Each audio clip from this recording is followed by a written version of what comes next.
The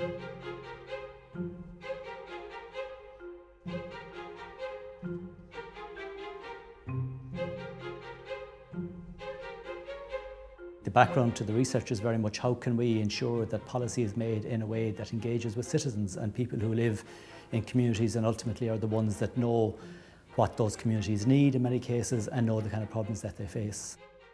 Much of our research and much of our concern is about how to make a link, I suppose, and to really act as a translator between the world of officialdom and the world of the citizen.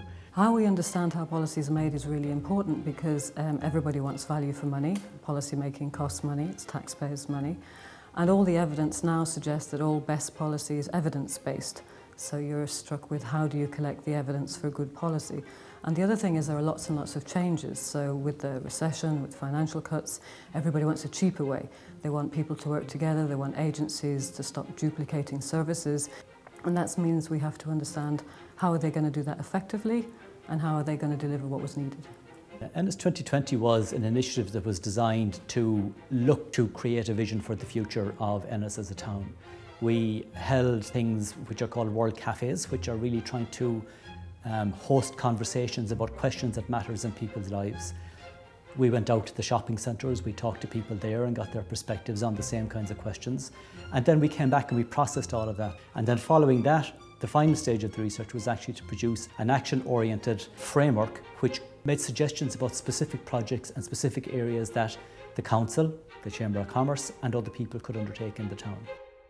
What we wanted to find was the kind of evidence you need for evidence-based policy making about what's the best practice. And it's not rocket science and hardly surprising that international research shows that you get the best evidence when you ask the people who are most concerned. And we were very lucky in our project that once we had begun collecting this evidence of local services, the agencies where we were investigating also asked us to collaborate with them. So we had a really beautiful project where we had people in receipt of services and we were also working at the same time with the agencies that were delivering the services. So both sets of partners, if you like, in our research were talking about the things that they found difficult, the things that they found an issue, and then we would put that into our research.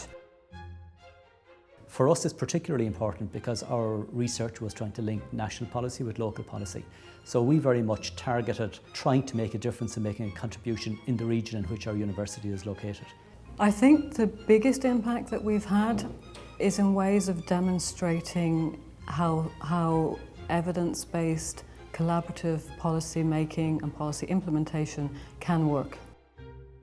One of the main points that we've learned from supporting process of civic engagement is that policies that aim to promote civic engagement or aim to involve citizens in policy produce better policy and help to build more engaged and active citizens.